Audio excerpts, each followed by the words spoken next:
भाईजान सर्दियाँ आ गई हैं और पीएसएल का मौसम शुरू हो गया है जी। पीएसएल ने जी इस दफ़ा बहुत चेंजिंग कर दी है, मुल्तान सुल्तान को बाहर कर दिया है और अली तरीन का भी मैसेज आ गया था उस दिन। लेकिन अब 2 टीमें और ऐड हो गई हैं जो हमने डिसाइड करनी है जी। 6 टीमों के दरमियान में से हमने डिसाइड करनी है कि कौन सी हमने दूसरी टीम लेनी है। बहुत कुछ है आज। आमिर जमाल का ट्वीट भी है, बाबर आजम ने क्या क्या रिकॉर्ड तोड़ दिए हैं, क्या क्या तोड़ने वाला है बाबर आजम, आज सब कुछ इस वीडियो के अंदर आप लोगों को बताया जाएगा। उससे पहले मैं आपसे गुजारिश करूंगा कि हमारे चैनल को ज़रूर सब्सक्राइब करें कि हमारी हर आने वाली वीडियो आप तक पहुंच सके। लेकिन सबसे पहले हम बात करेंगे आमिर जमाल के ऊपर। कल कब हम ये मैच जीतेगा, बाबर आजम ने बहुत एक शानदार सेंचुरी लगाई, तब आमिर जमाल का एक ट्वीट आया। मैच के फ़ौरन ही बाद आ गया था जी आमिर जमाल का जो ट्विटर पे x.com पे आया जी। Thank you Sri Lanka official SLC for standing with Pakistan cricket the real PCB and making sure cricket carries on, cricket wins. चलें यहाँ तक तो ठीक था कि चलें thank you Sri Lanka for standing with Pakistan cricket and making sure cricket carry on, cricket wins, यहाँ तक चले ठीक था। लेकिन कब एंड पे उसने जाके एक लाइन बोली, नान एंड देयर सपोर्टर्स लॉस्ट। तो यार नान का मतलब होता है अफ़गानिस्तान। मैंने एक जर्नलिस्ट को सुन रहा था, वहाँ वो भी यही बता रहे थे कि जी नान अफ़गानिस्तान के ऊपर होता है ना ये। तो यार आपने एक तरह का बहुत ही गलत किया आमिर जमाल, आपको इस तरह नहीं करना चाहिए। चले हम कोई माने ना जो अनएजुकेट बंदा हो, हम उसको माने थे यार चलो ये तो पढ़ा लिखा आदमी है ही नहीं, इसका तो चलो बनता था इसने कर दिया। लेकिन आप एक क्रिकेट, आपने एक नेशन को रिप्रेजेंट कर रहे हो, जो हमने आपने पूरे गले के ऊपर पहना हो अपने। आप फास्ट बॉलर हो, आप पूरी दुनिया में ऐसे पाकिस्तान क्रिकेट टीम में खेले हो जो सबका ख्वाब होता है एक तरीके से, मतलब कोई हज़ारों करोड़ों लोग खेल रहे हैं इस वक्त पाकिस्तान की तरफ से, लेकिन वो टीम के अंदर नहीं आ पाए। लेकिन आप टीम के ऊपर आए हो, आपने पेशावर जलमे को मतलब पूरा रिप्रेजेंट किया है, आपने हर चीज़ तो कर दी, लेकिन आपको कुछ करना बनता नहीं था। नान and their supporters loss, Afghanistan में ही आप कह रहे हो टारगेट कर रहे हो, मानते हैं अफगानिस्तान ने गलत किया, लेकिन आपको ऐसा नहीं कहना चाहिए था। आपको ऐसे ही पैसा कोई पैसा नहीं कर दिया था। यहाँ तक बहुत ज़्यादा thank you Sri Lanka for standing with Pakistan cricket and making sure cricket carry on, cricket wins, यहाँ तक बस था। एंड पे आपने जो लगाया none and their supporters lost, ये गलत बात थी। तो ये आगे हम बात कर लेते हैं जो PSL शुरू हो गया है जी आप लोगों के सामने। PSL का आप लोगों को पता है, पाकिस्तान सुपर लीग, उसमें से हमने 6 टीमें डिसाइड करनी है भाईजान जो हमारे साथ आ चुकी हैं जी। सबसे पहले हम बात कर लेते हैं PCB की। तो PCB complete valuation fitness the pool of city names for the 2 new franchises. Cities in contention, मतलब सिटीज इन कंटेंशन मतलब अब आपने चूज़ करनी है 2 टीमें। सबसे पहले 6 टीमें आप लोगों को दी जाएंगी, हैदराबाद, सियालकोट, मुजफ्फराबाद, फैसलाबाद, गिलगित, रावलपिंडी। तो जी अब आप लोगों का क्या राय है, आप लोग मेरी राय से पहले ही कमेंट कर दो 2 मिनट, ठीक है 2 मिनट पहले कमेंट कर दो, फिर मैं आप लोगों को समझाता हूँ। 1 2 3 4 5 कमेंट कर देंगे। अब मैं आप लोगों से बात करता हूँ। Cities and contention Hyderabad, Sialkot, Muzaffarabad, Faisalabad, Gilgit, Rawalpindi. जो चलिए रावल जिनमें से मैं पहले काटता हूँ उसमें मैं बताता हूँ कौन मैं कौन सा रावलपिंडी काट रहा हूँ मैं। अब मैं बताता हूँ रावलपिंडी में क्यों काट रहा हूँ। रावलपिंडी से इस्लामाबाद जुड़ता है तो बिल्कुल साथ साथ हो जाएगा, तो वो तो कोई अच्छा नहीं लगेगा क्योंकि रावलपिंडी बिल्कुल इस्लामाबाद के साथ ही है। या आप इस्लामाबाद पिंडी कर दो या आप रावलपिंडी कर दो, तो इसको हम काट देते हैं। अगला हम काट रहे हैं जी मुजफ्फराबाद को, क्योंकि मुजफ्फराबाद एक तरह का कोई उसको देखने आता नहीं, वो ग्राउंड के अंदर मैंने देखा है, मैंने वीडियोस देखी हैं। मुजफ्फराबाद में इतने ज़्यादा लोग क्रिकेट के फैन में जो मुजफ्फराबाद से देख रहे हैं उनको सॉरी, लेकिन फिर भी हमने देखा है आप लोगों का रिकॉर्ड बुरा है। और सियालकोट को भी हम काट रहे हैं इस वक्त को। सियालकोट में इतनी क्रिकेट नहीं देखी जा रही ही, मैंने देखा जो सियालकोट।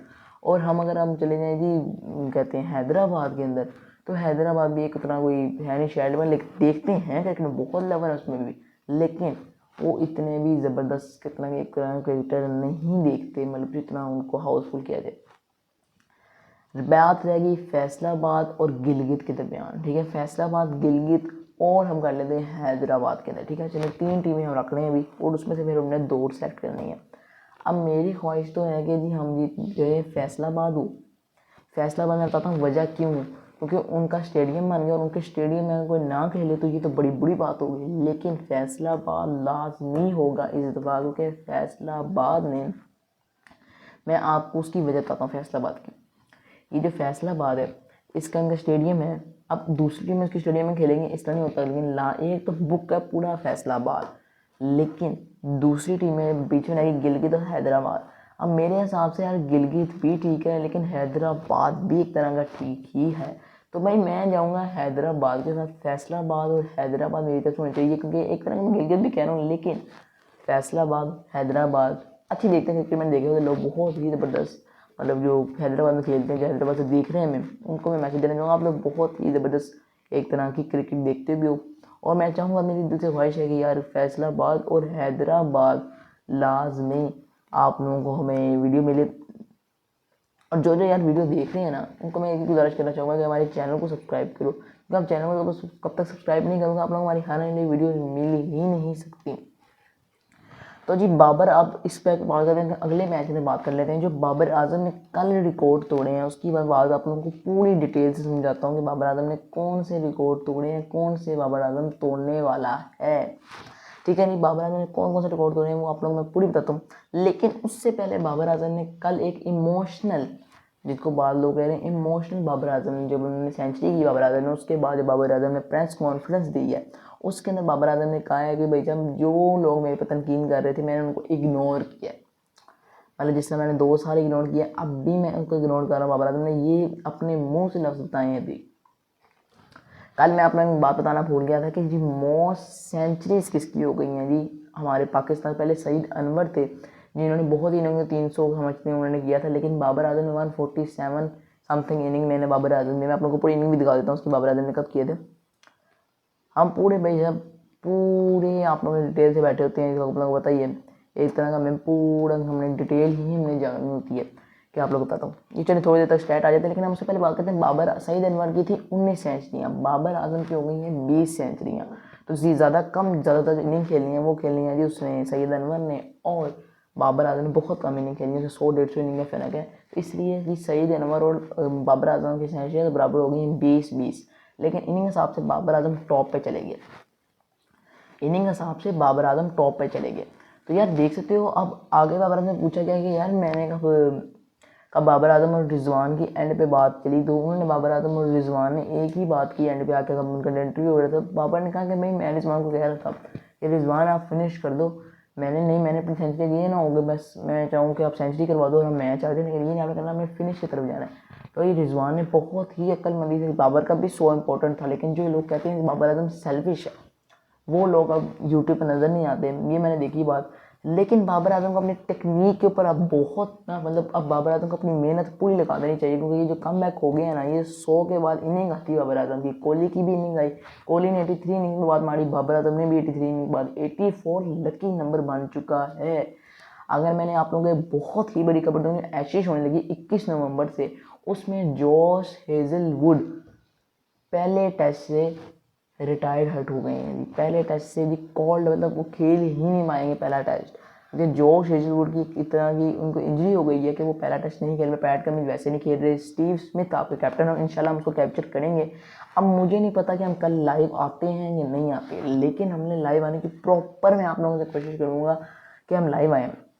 अच्छा, जिधर हम टॉपिक पे थे उस पर बात करते हैं। बाबर आजम ने मोस्ट 4 रन्स का रिकॉर्ड तोड़ दिया, क्योंकि सबसे ज़्यादा जो चौकी हैं वो थे शाहिद अफरीदी के 700 समथिंग, और सुस्कलैन मुश्ताक के भी थे, लेकिन जो बाबर आजम है उन्होंने भाई अभी तक ओडीआई के इंटरनेशनल 597 फोर्स लगा चुके हैं बाबर आजम। अगर बाबर आजम कल वाले मैच के अंदर 3 चौके लगाते हैं तो बाबर आजम फास्टेस्ट 600 चौके लगाने वाले पहले बैट्समैन मान जाएंगे, जो इतने ज़बरदस्त और इतनी जल्दी चौके मार देंगे बाबर आजम। फास्टेस्ट 400 मतलब फास्टेस्ट 600, इसमें विराट कोहली का नाम भी आता है, लेकिन बाबर आजम ने 3 जगह अपना नाम लगा लिया है। और सबसे पहले पाकिस्तान की बात हो रही है कि बाबर आजम ने 600 सबसे ज़्यादा फास्टेस्ट रन कर लिए। अब इससे पहले हमारे पाकिस्तान ओडीआई का स्क्वाड भी हमारे सामने आ गया, तो मैं आप लोगों को उस पर बताता हूँ जी। शहीन शाह अफरीदी, अब कल वाले मैच में हमने अब सीरीज तो हम जीत गए हैं 2-0 से, लेकिन अब कल वाला मैच है जो आप लोगों के पास, आपने उसके अंदर क्या करवाना है, आपने फैसल अकरम को हराना है, आपने हसीबुल्लाह को ओपनिंग करवानी है, और आपने रेस्ट किसको करवाना है, अबरार अहमद को करवाना है। फ़हीम अशरफ को अंदर ला सकते हैं आप, लेकिन आपने फ़खर को बैठाना है, और फ़खर के साइड में से आपने किसको बैठाना है कि हसीबुल्लाह ओपनिंग पाए। वैसे हमें हसीबुल्लाह को 3 चांस देने चाहिए थी, लेकिन हमारी नालायकी है कि हमने उसे सिर्फ एक ही मैच दिया है और शायद वो इसमें परफॉर्म कर दे, एक ही उसको शायद मिलेगा। उसके बाद हमारी ट्राई नेशन सीरीज़ है, जिम्बाब्वे टीम इधर पहुंच चुकी है। आप लोग मैंने पहले ही बताया जिम्बाब्वे टीम प्रॉपर ही इधर पहुंच चुकी है। तो उन्होंने भाई उनका भाई साहब उनका अब उन्होंने इस सब ये फैसले लाहौर फैसलाबाद के होटल में उन्होंने चाय चू पी है। तो ये जिम्बाब्वे का तो चलता रहेगा काम। अब हमें क्या चाहिए, हमने ओडीआई सीरीज जीतना है। अल्लाह करें हम 3-0 से ये सीरीज जीतने, हमारे पूरी दुनिया के अंदर नाम बनेंगे। हमने श्रीलंका कोई आम टीम नहीं थी, साउथ अफ्रीका चलो फिर भी डामाडोल थी, लेकिन श्रीलंका एक प्रॉपर टीम थी जो आपको लीड कर दी थी। आप लोगों को उन्होंने पूरा एक इतना टफ टाइम दिया है, लेकिन हमारे जो क्रिकेट खेली हमने इस दफ़ा बहुत ही ज़बरदस्त हमने क्रिकेट खेली है, तब जाके हम जीत पाए हैं। ओडीआई रैंकिंग नंबर 4 पे आ गई। इस दफ़ा वेडनेसडे को ओडीआई रैंकिंग आएगी, शायद नंबर 2 पे भी आ सकते हैं, नंबर 3 पे आ सकते हैं, हमें कोई नहीं पता भाई आईसीसी रैंकिंग का। हमें सैम अयूब का कल निकालना पड़ेगा या फ़खर जमान को निकालना पड़ेगा, क्योंकि ऑलरेडी हमें अब ये देखो ये सीरीज थी ना, अगर आपने आपको चल गया आपको 2-0 के बाद अगर आपको अब अगली वाली जो आखिरी मैच था आप उसके अंदर अपना स्क्वाड चेंज कर सकते थे, क्योंकि आईसीसी ने कोई ये परमिशन नहीं लगाई हुई कि यार कोई एक बंदा है हमने उसको देनी ही नहीं, उसके बाद हमने कुछ करना ही नहीं, इसको मतलब कोई आप कर ही नहीं सकते स्क्वाड चेंज। ये सिर्फ झूठ है। आप कर सकते हो, आपको अच्छा चांस था कि आप अपने डेब्यू कराते। अब साउथ अफ्रीका आई थी इधर, साउथ अफ्रीका ने भाई साहब अपने 3 खिलाड़ी इधर डेब्यू करवा दिए और हमने एक भी नहीं करवाया। इधर इन्होंने श्रीलंका ने भी एक डेब्यू अपना करवा दिया, जो कमिल मिश्रा था, हाँ जी, जो ओपनिंग की है उनका भी डेब्यू करवा दिया। तो ये सीख ही जा रहे हैं, बेशक वो सीरीज हार के गए हैं लेकिन वो सीख के गए हैं। हमने अभी तक किसी बंदे का डेब्यू नहीं करवाया। हम मानते हैं फैसल अकरम ने जिम्बाब्वे के खिलाफ किया, लेकिन हसीबुल्ला ने एक दफ़ा भी नहीं किया। बाबर आजम से भी पूछा गया कि यार आपको किसने बैक किया, आपको सीनियर्स ने बैक किया। बाबर आजम कहता मुझे सीनियर ने तो बैक किया, सलमान अली अगर शहनशाह अफरीदी ने मुझे बैक किया, लेकिन मेरे यंगस्टर ने उन्होंने भी बैक किया मुझे। हसीबुल्ला वगैरह ने जो एक मैच भी नहीं खेले उन्होंने भी बाबर आजम को बैक किया। बाबर आजम भाई आप कर सकते हैं। तो बाबर आजम कहता है ये मेरी सारी हकीकत है और मैंने अल्लाह का शुक्र अदा किया कि हमारी सेंचुरी हो गई। तो यार बहुत कुछ था आज की वीडियो में आप लोगों को बताना लगा था, लेकिन अगर हमने तो अपनी पूरी जो अपनी टीम बता दी आप लोगों को, एक फैसलाबाद और एक हैदराबाद। तीसरी मैं गिलगित कह रहा हूँ, लेकिन मुझे अब इतना शोर इतनी नहीं है। अब जो पीसीबी को अच्छा लगेगा, जिसके ज़्यादा वोट होंगे वो ही टीम सेलेक्ट होगी। हम जो भी टीम सेलेक्ट हो जाए, मेरे जैसे मुजफ्फराबाद सेलेक्ट हो जाए, हमने सिर्फ उसको सपोर्ट करना है, उस पर रिव्यू देना है। आज की वीडियो में इतना था। मुझे पता है वीडियो थोड़ी लंबी हो गई, लेकिन वैसे वापस नहीं, आज था ही बहुत कुछ था। अगर आपको हमारी वीडियो पसंद आई तो चैनल को सब्सक्राइब करें, लाइक करें। मिलते हैं कल, शायद लाइव भी आ सकूँ। Good night.